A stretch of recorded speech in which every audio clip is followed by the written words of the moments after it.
Baru-baru ini viral video seorang kakek asal Temanggung mengamuk karena tak terima pohon duriannya ditebang. Diketahui pohon durian itu ditebang saat warga kerja bakti. Kakek berinisial Ika nyaris diamuk warga, beruntungnya pihak kepolisian bertindak cepat mengamankannya. Dalam video yang beredar di Instagram @kejadian_temanggung, Ika tampak dikawal ketat polisi disertai teriakan warga. Kerikil juga sempat dilemparkan kepada Ika oleh warga yang geram. Kejadian tersebut diketahui berada di Desa Purwosari, Kecamatan Wonoboyo, Kabupaten Temanggung, Jawa Tengah pada Jumat 13 Oktober 2023. Kasat Reskrim Polres Temanggung AKP Budi Raharjo mengatakan, kejadian berawal dari Ika yang tak terima dahan pohon duriannya dipotong oleh masyarakat. Dahan pohon durian itu dipotong pada saat kerja bakti dikarenakan menjulur pada bahu jalan. Ika yang tak terima melaporkan kejadian itu ke Kepala Desa Purwosari. Setelah mendapati laporan tersebut, kemudian Ika bersama perangkat desa, tokoh agama dan pemuda diajak mediasi tepatnya di Balai Desa Purwosari, Terang Budi pada Sabtu 14 Oktober 2023. Budi mengungkapkan masyarakat yang mengetahui hal tersebut kemudian tersulut emosinya dan berbondong-bondong menuju Balai Desa Purwosari. Ika akhirnya dikawal ketat pihak kepolisian, kemudian dievakuasi ke tempat yang lebih aman.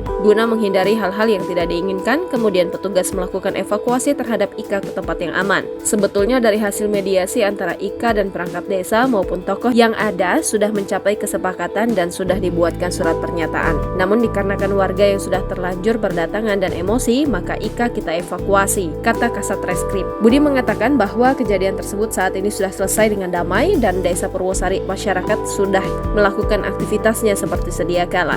Ia mengimbau kepada masyarakat agar tidak terprovokasi serta menahan diri dari perbuatan yang nantinya dapat merugikan diri sendiri maupun lingkungan sekitar. Download Tribun X sekarang, menghadirkan lokal menjadi Indonesia.